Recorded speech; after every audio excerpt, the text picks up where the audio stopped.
of waste delivered by trucks and tricycles are dumped at the site. Visible signs of strain, recurring hazards, and frequent operational disruptions have heightened fears of environmental contamination and serious health risks for nearby communities. The mounting pressure highlights deeper weaknesses in urban waste management systems across the region. Authorities caution that without urgent intervention, environmental degradation could accelerate. The growing sanitation burden has intensified anxiety among residents and officials alike, underscoring the dangers of relying on overstretched and outdated infrastructure. The only landfill site in the Accra, eastern part of Accra, will be almost exhausted in about a month's time. On Friday, after the State of the Nation address, I'm going to summon the Greater Accra Regional Minister, then all the metropolitan, municipal, and district chief executives in the 29 metropolitan, municipal, and district assemblies in the Greater Accra region, so that everybody will come and do a presentation about the sanitation and landfill waste management situation in your municipalities or in your metro. Then all the 29 papers will be collected.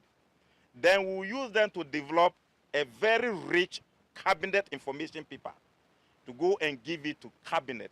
Head of Waste Management at the Tema Metropolitan Assembly, Engineer Betha Essel, stressed the urgent need to secure and develop an alternative disposal site. Local Government Minister Ahmed Ibrahim says he will engage metropolitan, municipal and district chief executives across Greater Accra to assess sanitation conditions and chart a sustainable, coordinated path forward. For GBC News, Yairala reporting. The forecast for the major rainy season in southern Ghana, covering February to July 2026, has been released by the Ghana Meteorological Agency, GMAT. The Minister for Communication, Digital Technology and Innovations, Mr. Sam George, said the forecast serves as a national planning guide and a critical resource for everyone and not just scientists. The forecast was produced in line with World Meteorological Organization standards and a collaborative effort involving experts from the agriculture, water, health, and disaster risk sectors.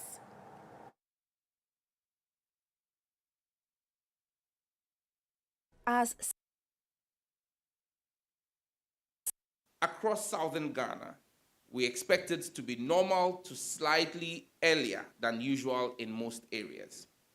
Rains are projected to begin from the third week of February 2026, that's this week, across large parts of the transition zone, our forest zone, and our coastal zone. However, some locations are expected to experience a delayed onset, with the start of consistent rainfall occurring in early March 2026.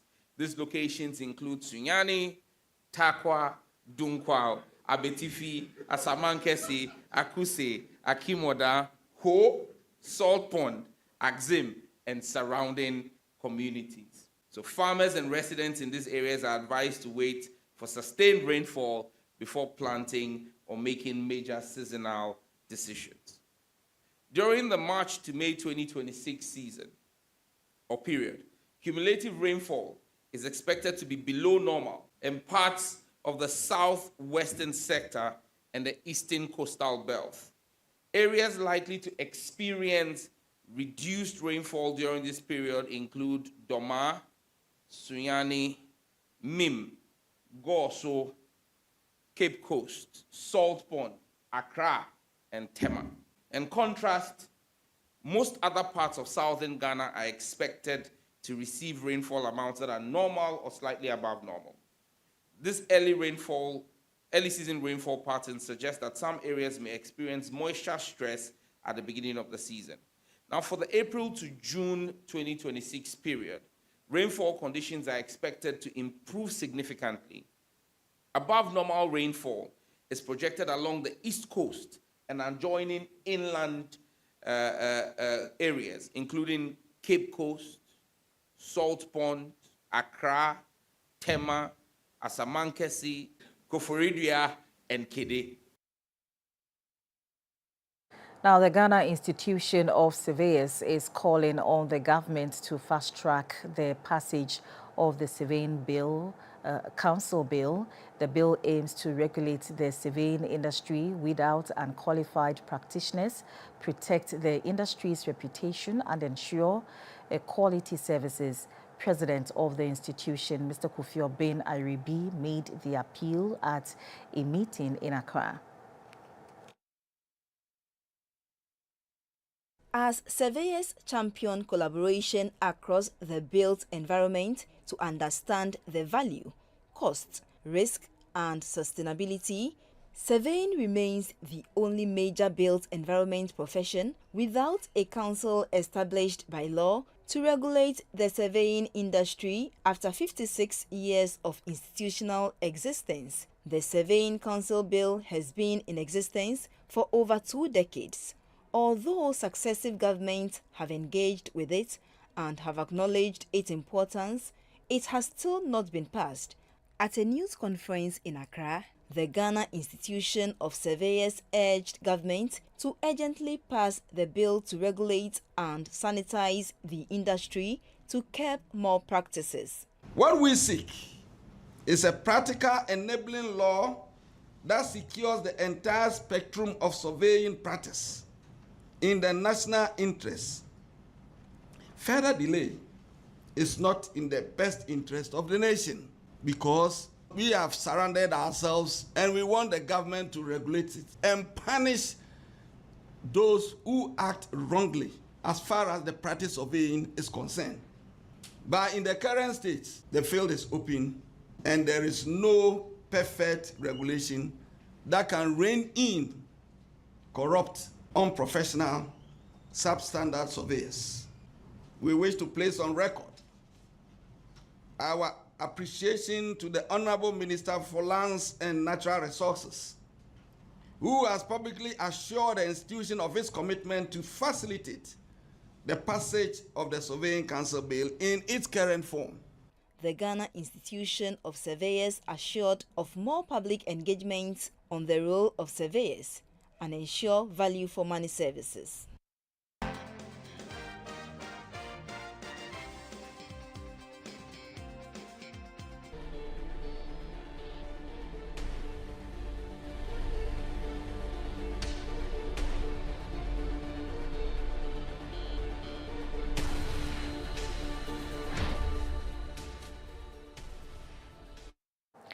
Let's talk business. Now, Ghana's cashew production for the 2024 season declined by 30% compared to the previous year. According to the Africa Cashew Alliance, the country produced approximately 161,000 metric tons of raw cashew nuts, down from the 230,000 metric tons recorded in the 2023 season. At the Tree Crop Investment Summit in Accra, policymakers and industry experts provided a blueprint for the cashew value chain, projecting an uptick in production and export levels going forward.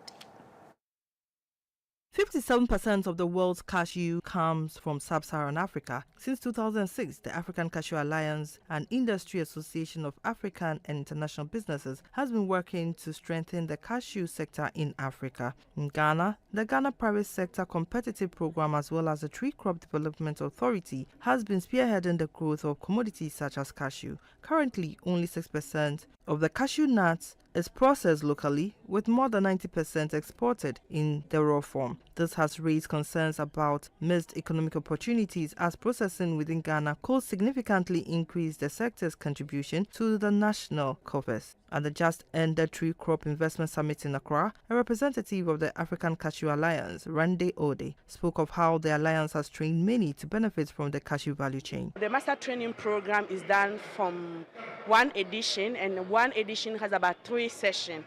The first session where we are touching on production, and then the second session on processing, and then the last session on value addition. And then also, we also touch on attitude when it comes to the master training program. Basically, is to see participants having the right attitude in the sector. That is what we are doing at the master training program. It's just not about the cashew, but also about self-development and attitude. Some manufacturers who had added value to cashew spoke of the benefits of the program to their businesses. The program is very good, very interesting and very nice. All our product is finished. They helped me a lot to come out to sell my product. Being the only lady on the panel for cashew, I've had a lot of exposure with people. I've met some of the investors. And so we thank all the organizers for organizing the program.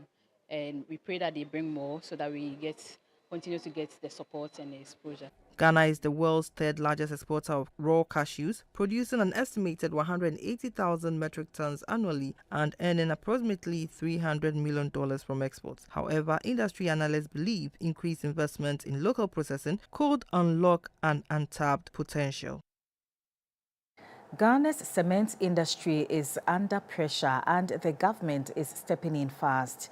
The Minister for Trade, Agribusiness and Industry, Elizabeth Ofosu-Adjare, has led urgent high-level talks in Accra with cement manufacturers and key stakeholders to tackle prolonged port congestion that has left clinker shipments stranded at the port. Clinker, the critical raw material for cement production, has been stuck at the port for weeks, piling up heavy financial losses for industry operators and threatening stability within the sector.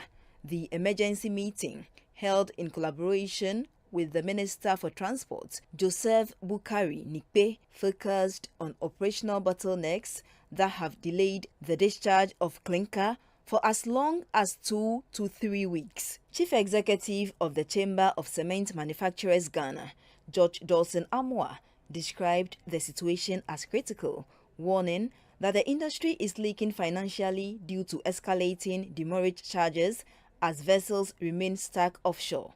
Currently, ships are waiting between 13 and 20 days just to berth a delay that attracts significant penalties. Manufacturers caution that if the situation persists, these mounting costs could eventually be transferred to consumers. Our meeting is actually to see the status of the Dutch. It has really started. When are we expecting it? So that at least we can also be sort of plan towards that. In response, the Transport Minister assured stakeholders the government is fast-tracking dredging works to expand berth capacity at the port. Once completed by the end of June, the upgraded facility will be able to receive vessels carrying over 20,000 tons, a major improvement from the current 8,000-ton limit.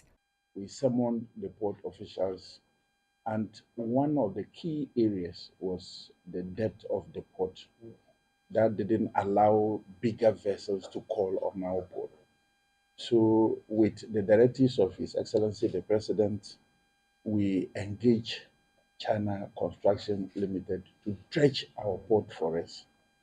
And we believe that this is one of the key areas that will reduce the turnaround time of vessels. For her part, the Trade Minister stressed that government's intervention is not solely about preventing a spike in cement prices. She emphasized that addressing structural and operational inefficiencies affecting industry players remains a top priority. I cannot promise you that it won't happen again. It will happen. In industry, things just happen. And at the Ministry of Trade, Agribusiness and Industry, we act timelessly. Because for a business person, one day is a day too long, because one day means the person is losing $21,000. One day means millions of dollars going down the drain. It's of no importance. It won't help us in any way, the kind of money we lose if we stay for some more days. President of the Association of Ghana Industries, Kofi Nsiampoku, commended the swift response by the two ministers, describing it as a timely move to safeguard industrial growth. With construction and infrastructure projects heavily dependent on cement supply, stakeholders say resolving the port congestion swiftly is critical to protecting both industry stability and consumer confidence. Let's have the performance of the local currency on the forex market.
You're still watching News Hour on GBC News and GTV. We'll take a quick break. We'll be back shortly. Please stay with us.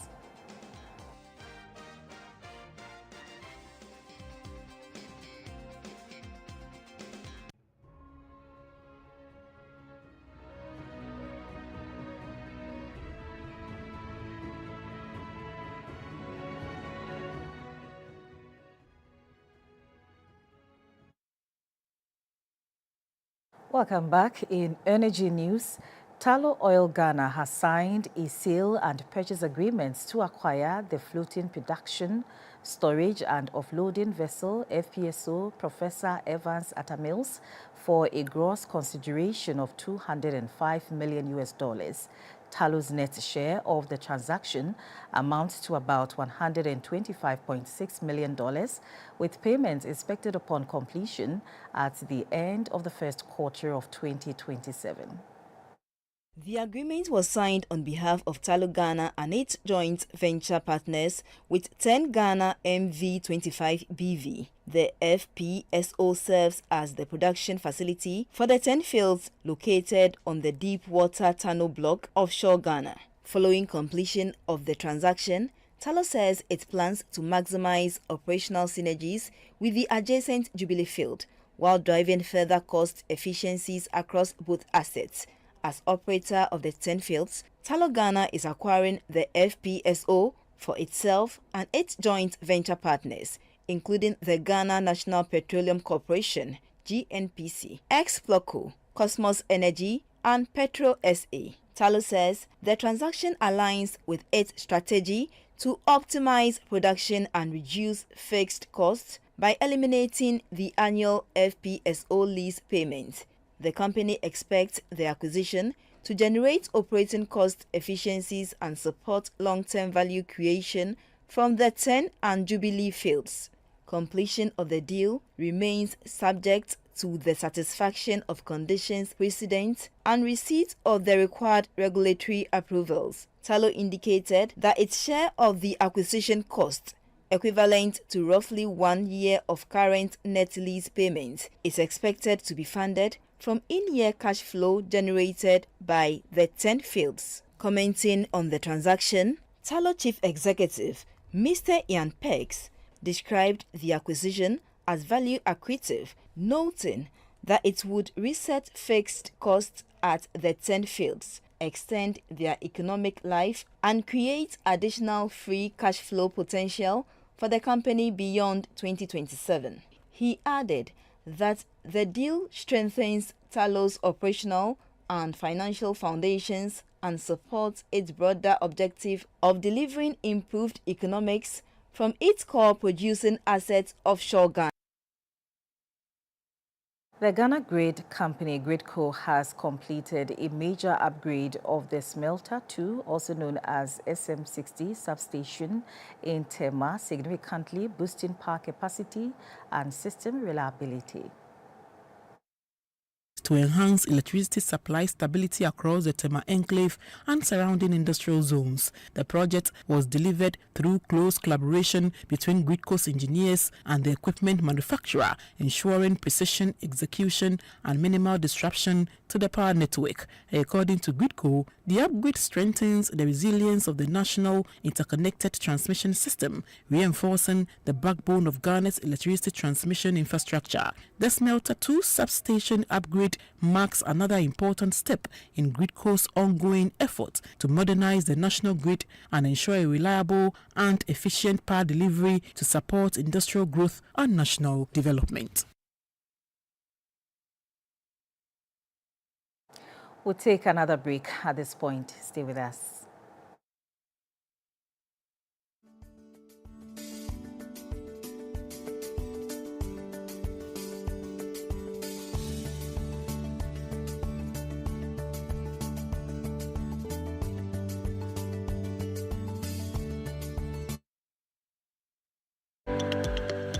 Making sure you have a responsive support system backs your business goals. A partner that gives you a stable platform with reliable connectivity and seamless solutions, and better understands the tools required to take you to the next level. With so many moving parts in running a business, we do our best to provide you with some stability. The only kind of stability you can find with MTN Business Broadband, the fastest and most reliable internet provider in Ghana, making sure you stay ahead and stay connected, because we understand what makes your business tick. Sign up today on broadband.mtn.com.gh or call or WhatsApp 0244 308 111. MTN. Natural mosquito repellent, highly recommended by Ministry of Health, CHAS and GES, lab tested by Noguchi Medical, field trialed by Atomic Energy Commission. It has no chemical or side effects and is good for all ages and skin type. MedShea is available nationwide. Contact us on 0244892413. This advert is approved by FDA.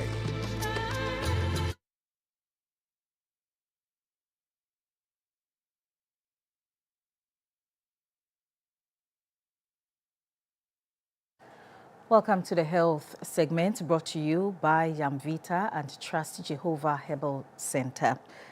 Now, the Speaker of Parliament, Mr. Alban Baben, has asked the Health Committee to investigate the death of the hit-and-run victim who died after being denied care. This follows a call by the Minority Leader, Mr. Fenyomakin, for a parliamentary probe into the alleged denial of emergency care to Mr. Charles Eminsa, who died on February 6, 2026. We must not lose sight of the fact that this tragic chain of events was set in motion by a cowardly act. A hit-and-run driver struck down Charles Eminsa and fled the scene, leaving him for dead. I therefore call upon the Ghana Police Service to deploy every resource, every investigative technique, and every intelligence capable at their disposal to track down and apprehend this individual. I call on the Health Committee to be immediately empowered to summon the chief executive officers and heads of emergency units of the 3 hospitals involved. Speaker, when we got there, my younger brother went in and drew their attention. They just told him, send him to another place. Speaker, it took my wife to tell them that the man lying in there is an MP. Then the rush in came. So the kernel of this issue sometimes is the discrimination by these professionals. We have overly concentrated our health facilities in Accra. The most disappointing part is that no bed could simply mean that the staff are not willing to work. A shift is about to end and someone is not willing to admit a new patient and do all the documentation. So turn the patient away. No bed could mean that the doctor is afraid to work or is tired and feels that if he touch that patient and the patient pass away, duty of care is established legally because he has touched the patient.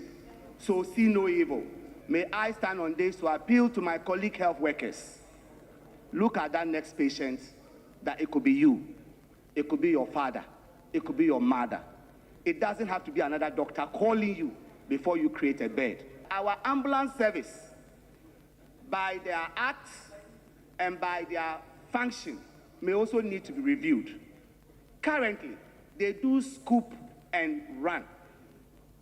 What it means is, at an accident scene, they can pick you up, but they can't even set a simple IV line. I'll direct our committee on health to take all the reports that will come from the ministry, the Kolobu Hospital, or wherever, and go deeply into it.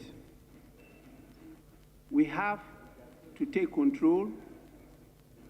We need to inquire further into the matter, and we need to hold people accountable. This is one of the needless deaths we have experienced in this country. At the end of the day, I will urge the House for us to legislate on the matter. We need to pass an emergency care law. Emergency care law on this matter. And away from Parliament, the Domestic Violence and Victim Support Unit, DOVSU, at the Ghana Police Service headquarters has inaugurated a therapeutic garden for survivors of gender-based violence.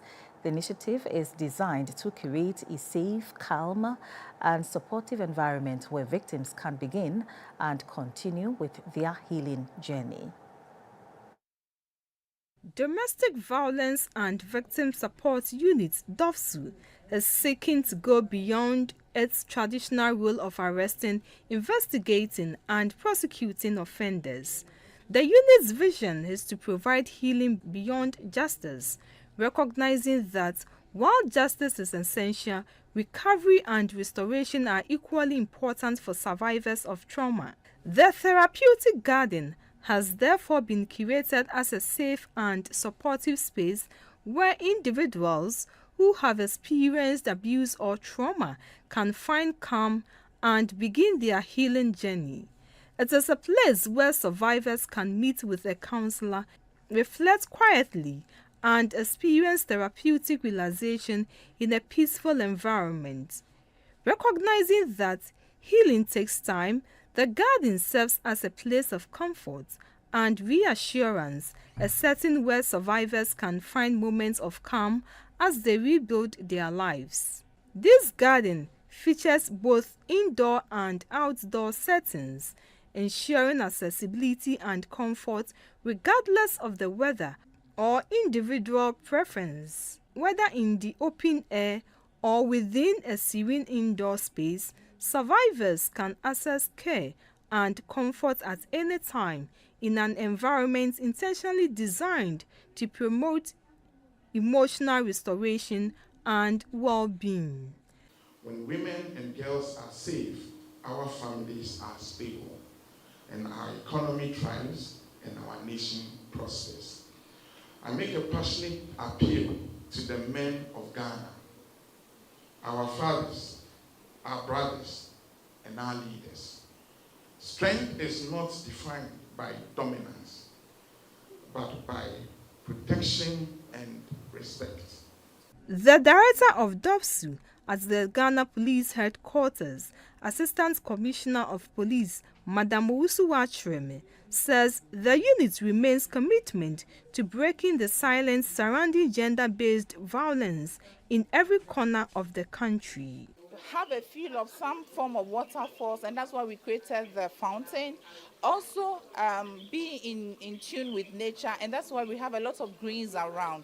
So the essence of this garden is to support the survivor in his or her healing processes.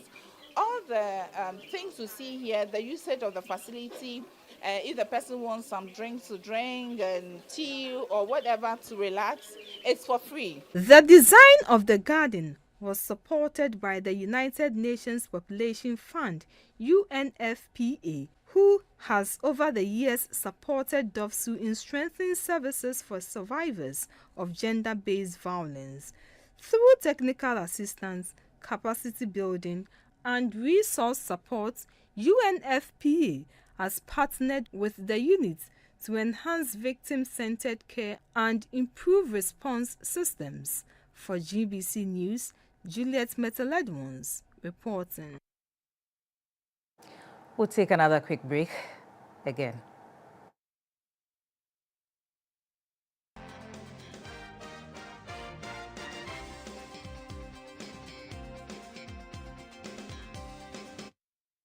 Repellent, highly recommended by Ministry of Health, CHAS and GES, lab tested by Noguchi Medical, field trialed by Atomic Energy Commission. It has no chemical or side effects and is good for all ages and skin type. MedShea is available nationwide. Contact us on 0244892413. This advert is approved by FDA.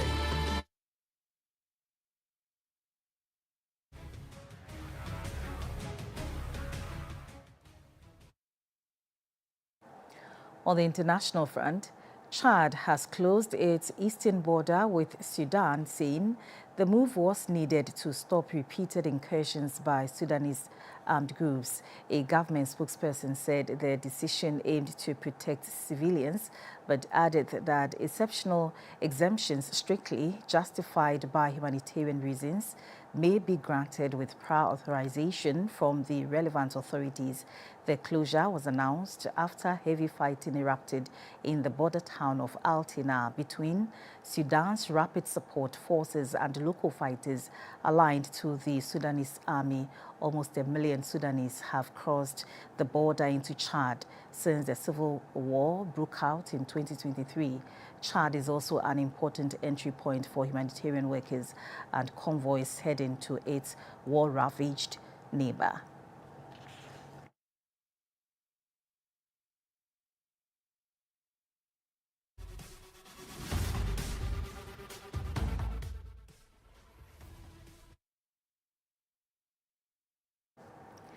In sports, President John Mahama has highlighted the economic potential of sports, linking it to tourism, youth employment, media and investment. At the presidential dialogue with the private sector, he announced that the Ghana Sports Fund, a transparent framework for grassroots development, athlete welfare and infrastructure modernization, urging corporate Ghana to partner with government in building the sector as a driver of national development. A sector often seen as social, but fundamentally economic, and that's the area of sports and recreation. Sports today influences global markets, tourism, media rights, youth employment, creative industry, and investment flows. In 2026, Ghana stands at the center of several global platforms. Our national football team, Black Stars, is preparing for its fifth FIFA World Cup appearance. Our women's soccer team, Black Queens, heads into continental competition with renewed credibility. We also prepare for the 2026 Commonwealth Games and the 2026 Summer Youth Olympics. These moments position Ghana before global audiences and investors in ways that few sectors can do. We've therefore established the Ghana Sports Fund, a transparent financing framework for grassroots development, school sports, athlete welfare, infrastructure modernization, and long-term talent pathways. No country achieves sporting excellence without deliberate funding systems. I invite corporate Ghana to view this not as charity, but as a partnership in national development. We created a framework, let us build the systems. The head coach of the senior national male football team, the Black Stars, has engaged students of the University of Ghana as part of efforts to inspire the next generation of sports professionals. Try to come into the first team. What can we do to integrate them as quick and as fast as possible, especially when they're coming from another country, but also The colloquium, organized by the Department of Physical Education and Sports Studies, is the first in a three-part series designed for the academic year. It was under the theme Individual Player Development. The resource person was the head coach of the senior national male football team, the Black Stars, Mr. Otuado. It attracted over 500 students, with early birds filling the VIP session of the rugby stadium with rapt attention, whilst the rest were online attendees. Coach Ado shared practical insights from his professional journey, focusing on how young, talented players can be guided effectively during the critical transition into first-team football. Drawing from his experience at both club and international levels, the Black Stars coach emphasized discipline, patience, and structured mentorship as key ingredients in shaping successful football careers. The interactive session had students asking questions and seeking clarification from the Black Stars head coach. In a moment that resonated deeply with the students, Coach Otuado promised to return after the World Cup to spend more time engaging with them, reinforcing his commitment to education and youth development. The head of the Department of Physical Education and Sports Studies at the University of Ghana, Professor Annabella Osetutu, described the session as highly inspiring.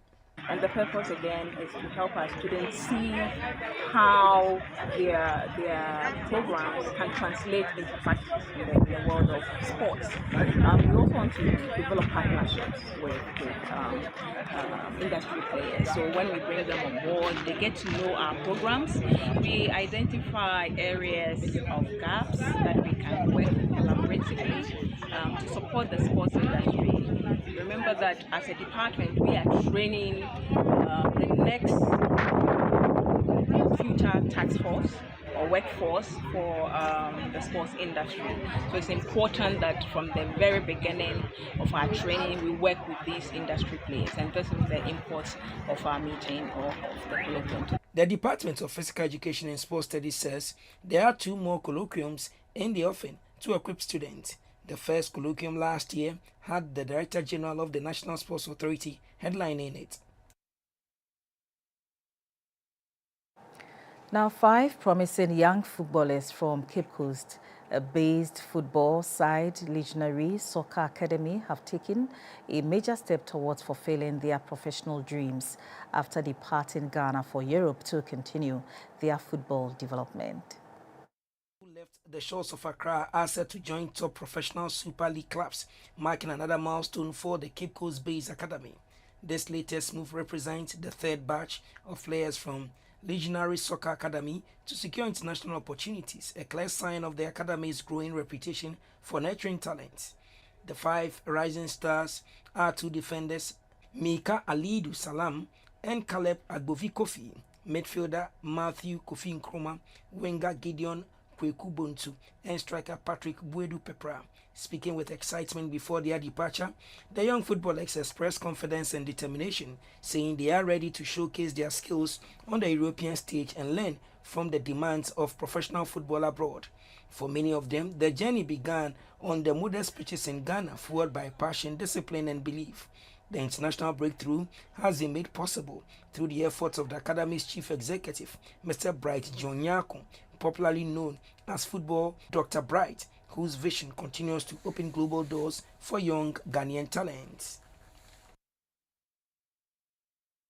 Also in sports, the Ghana Rugby Football Union has taken its message of opportunity and mentorship to the classroom, engaging level 100 students of the Department of Physical Education and Sports at the University of Ghana during their 2026 orientation program.